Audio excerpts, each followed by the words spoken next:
सभी पूर्व सैनिक भाइयों को राम राम। आज 18 फरवरी 2024 और धरने का 364वां दिन। देखिए कल एक साल हो जाएगा, 365 दिन हो जाएंगे। देखिए ये जंतर मंतर का नज़ारा।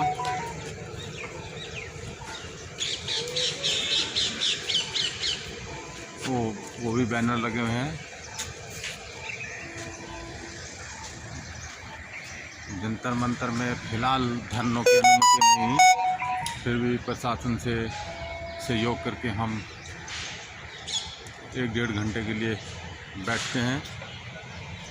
सांकेतिक तरीके से अपने धरने को सुचारू रूप से चलाए हुए हैं। धारा 144 का जो है क्षेत्र है ये। मिलते हैं गोपाल कृष्ण जी से। सर राम राम। नमस्ते सर। नमस्ते सर, आज धरने का 364वां दिन है, तो कल एक साल हो जाएगा, क्या कहना चाहेंगे सर?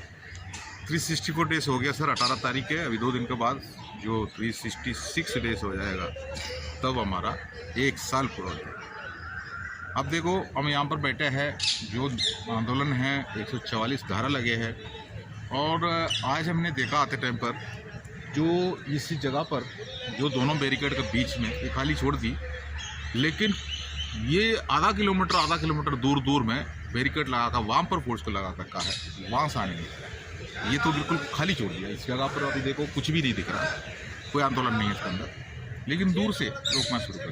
जो कि हमने सोच रहा है 4-5 दिन हो गया, अभी जो किसान का साथ में बातचीत होकर छोड़ दिया होगा, मतलब अभी ये कंटिन्यू चल रहा है। अभी हमें पता नहीं चल रहा है कब तक ये चलेगा।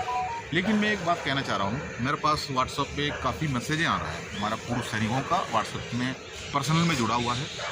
उन्होंने ये कह रहा है जो किसान आंदोलन के ऊपर सरकार बातचीत के लिए तैयार हो रहा है, बुला रहा है, चंडीगढ़ में बातचीत हो गया।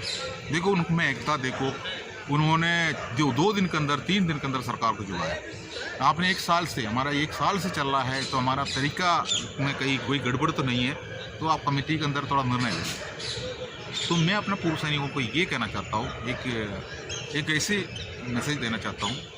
हम लोग पेंशन ले रहा है, हमें पेंशन मिल रहा है, हमारा फैमिली पेंशन का लेना है, और हमने सरकार का नौकरी भी किया है, सरकार का मतलब कानून का वर्दी पहनकर कसम खा के हमने इस देश की हिफाजत की है।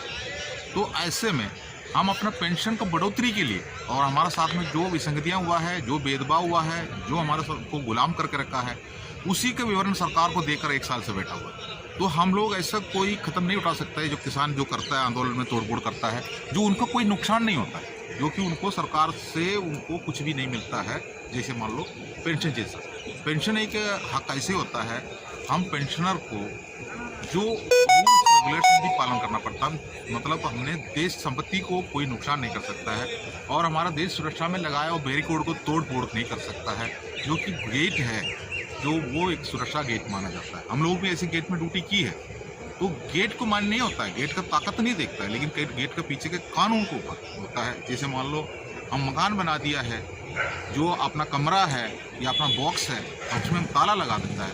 ताला में कोई ताकत नहीं है, एक हथौड़ी से ताला टूट जाए, लेकिन वो ताला लगने के बाद, वो टूटने के बाद, और उसके पीछे कंप्लेंट जाने के बाद, उसके ऊपर जो जांच पड़ताल होता है, दुनिया पूरा पब्लिक, अपना देश और इंसान उसी के ऊपर निर्भर होता है। इसलिए हम जो किसान आंदोलन में जो करने जैसा ठोस कदम हम नहीं उठा सकता है।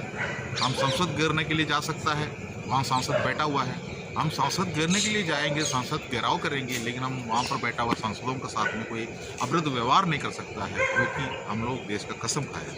उसी जैसे हम रेल रोकने जाएंगे तो रेलवे स्टेशन का या ट्रेन का कोई तोड़-फोड़ नहीं कर सकता है।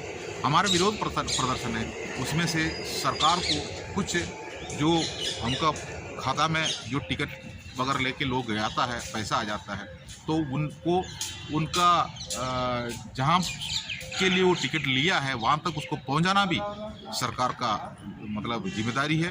टिकट पहले लेता है, पैसा पहले देता है, उसके बाद टिकट लेता है, लेकिन व्यक्ति तक पहुँचा नहीं है, तो उनको पहुँचाना सरकार का काम है। इसलिए हमने अगर रेल को रोक देता है तो उसको वहाँ उनको पहुँचने में देरी हो जाएगी, तो सरकार हमारा जो बातों के ऊपर विचार कर सकता है। हमारा एक विरोध प्रदर्शन है, इसलिए हम ऐसे नहीं कर सकता है जैसे किसान आंदोलन में अगर राजनीतिक पार्टियों ने जो कर रहा है ये नहीं कर सकता है। हम देश का जो संपत्ति को बचाने वाला कसम खाए थे और हमने वो नौकरी भी करके आए थे, उसका ट्रेनिंग भी लिया था। तो फिर इसकी वजह से हमारा 1 साल हो गया, हो सकता है 2 साल भी हो जाए, लेकिन सरकार को जगाना हमारा काम है, जो कि हम लोग ने 75 साल से जो बनाया हुआ एक बड़ा इमारत जो हमारा अधिकारियों ने बना कर रखा है, इमारत को तोड़ने वाला काम शुरू किया था। तो टाइम लगेगा जरूर। तो अंग्रेज़ों ने जो इंडिया छोड़ने में कम से कम 200 साल लगा रखे जो हम लोगों ने पढ़ा है, तो उसी हिसाब से हमारा 75 साल से बना हुआ जो हमारा जो गुलामी प्रथा को समाप्त करने के लिए, भेदभाव को समाप्त करने के लिए हमें टाइम जरूर लगेगा। जय हिंद। मैं सभी पूर्व सैनिकों से कहना चाहूँगा, देखिए शुरुआत जब किसान आंदोलन की हुई तो सारे किसान यूनियनें साथ नहीं थी, लेकिन अगले 2 दिन के अंदर पूरी यूनियनें उनके साथ आ गई। जैसे उन पे सरकार की शक्ति बढ़ी तो सभी ने उनका समर्थन कर दिया। और एक हम हैं, हम दिखाएंगे क्या? अंधभक्ति। और कोई तो साहब लोग आ रहे हैं और यूट्यूब पे सिर्फ ये क्या है कि फेमस होने के लिए वो करते क्या है, आ जाएंगे और बोलेंगे ये क्या किसान है। कोई कुछ कहता है, कोई कुछ कहता है। मैं उन शब्दों को बोल नहीं सकता, कुछ अपने ही कहते हैं उन शब्दों को। तो अपने शब्दों को विराम दीजिए साहब, ये ना हो कि कोई आपको भी कुछ कहने लगे। तो किसी संस्था या लोगों को कुछ कहने से बढ़िया है कि आप लोगों के लिए काम करें। और जैसे किसान यूनियन एक साथ काम कर रही है तो ऐसे काम करें, और इधर उधर जाने से तो काम नहीं होगा। एक